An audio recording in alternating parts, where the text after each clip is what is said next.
Hi there, folks. I have an addition to my Kohler Gabrielle, and I'm not going to show this toilet too many times, but I do want to show that I decided to put a heated bidet toilet seat on, which is something that I knew I wanted to do since I bought this house, and I love it. I've been using it for about a week now, and it's pretty cool. This bathroom is going to stay this way. I'm not planning to pull this out.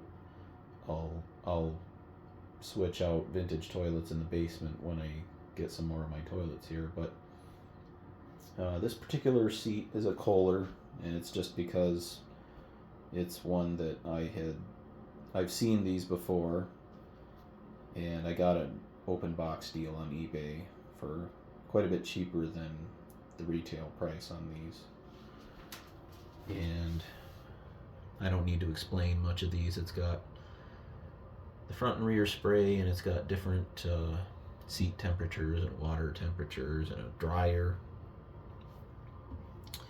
But mostly the point of this video is I knew I wanted to install one of these, but I wanted to know a couple of things. I wanted to know how much power it uses, because I've heard that these things use quite a bit of power, and the manufacturers suggest that you actually run it on its own circuit.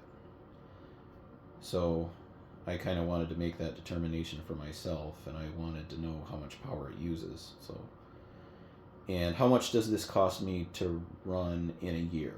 Those are my two questions. Because if I plug this, right now I've got it plugged into the wall.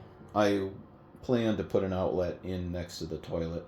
But if I plug this into the wall, I just want to know what else is running on this circuit. And will it be too much for the circuit? And I'm going to be tripping breakers all the time. I don't want that. You know, this is in a bathroom. I mean, I don't know for sure. I'd have to look at my breaker panel. I don't know if this is a 15 or a 20 amp circuit. What are the things do you plug into in a bathroom? I mean, you're using hair dryers, curling irons. I mean, those are things that use quite a bit of power. And if you suppose somebody plugs in a curling iron to heat up and they use the bidet, will that pop the breaker every time? You know, so those are the kinds of things that I just wanted to know, so I can know how best to run power to this thing. So I'm going to get set up to do some tests. So the first thing I did was I bought one of these. This is called a Kil-a-watt meter. They cost about $35, and they're pretty cool. You plug a device into here, as long as it uses a 120 volt outlet. It can tell you a lot of things, but it can tell you how many watts the device is using. It can tell you how many kilowatt hours that it uses in a day, or over weeks if you want, or days. It'll tell you how many amps it's drawing. So I wanted to know how much power this uses. How many amps, or how many watts really does it pull? A 15 amp circuit at 120 volts can give 1800 watts. A 20 amp circuit at 120 volts can give I just did the math a minute ago. So 2400 watts or something like that. It was over 2000, but anyway. So I want to know how much this uses. So I plugged it into this meter, and right now the seat heater is on, and it's on the highest setting, and I've had it that way. I've been leaving it on high. It's nice and warm, and I've got it to read watts right now. And so all you see is the seat. The most the seat uses on the hottest setting is about 35 watts. Sometimes the seat kind of comes on and turns off in cycles. It doesn't heat continuously. So sometimes it'll go down to almost nothing. It'll go down to 0.5. And yeah, like right there, 0.5, 0.6. When it, other times it might spike as high as 35, but that's as high as I've seen it go. So that's how much current the seat uses, which is really not, it's hardly anything. 35 watts is hardly anything. So that's nice. So let's see what happens. To test the rest of the features, I need to put a wet rag over the skin sensor on the seat. So now it'll think that somebody's sitting on it.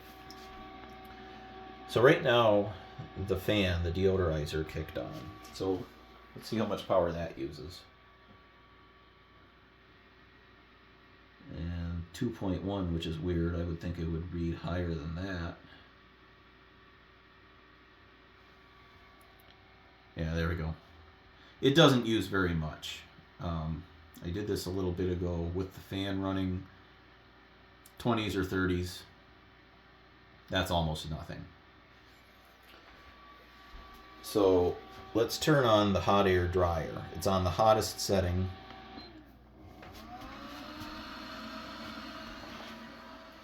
If you run the dryer, it initially was about 185 watts. It'll go down a little bit once it warms up. But call it 180 watts that you need to account for, which isn't a whole lot, again, in the broad scheme of things. So now, let's turn the dryer off. And I'm going to run the sprayer.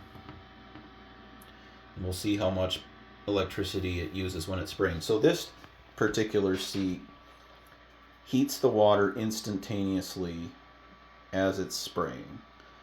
Some seats actually have a small water tank and they keep an amount of water hot all the time until you use it. And they, if you sit there in the spray for minutes, you'll run out of hot water and it'll be all cold because it can't heat the water up quickly once you've used the whole tank of hot water.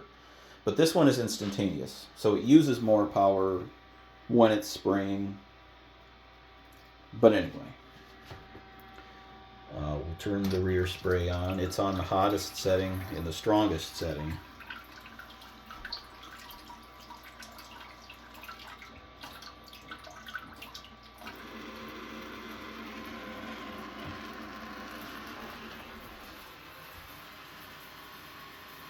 That's using quite a bit more. Over 1,000, 1,100, 1,200, 1,300 watts. I caught it up over 1,400 at one time. But that's quite a load. That's quite a bit of power being used. And if we set it to amps, that's 10, almost 11 amps. So that's a substantial load.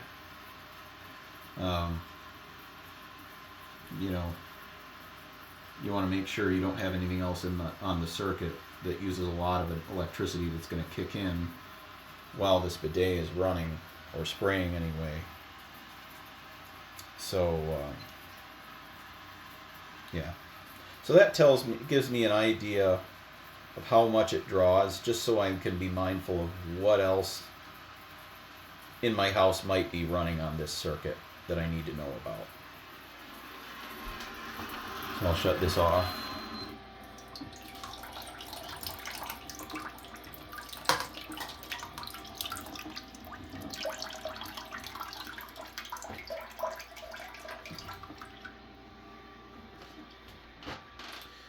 Okay.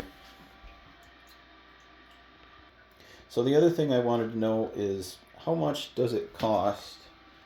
How much would it cost me to run this seat in a year? How do I budget for that? So the other nice thing about this meter is that it will measure kilowatt hours. So let's see. I plugged this, and I've been I've been playing with this for about a week now.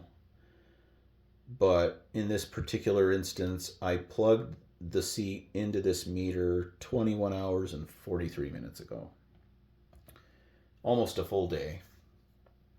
I used it once, used the sprayer once in that time, plus what we just did, which was a test.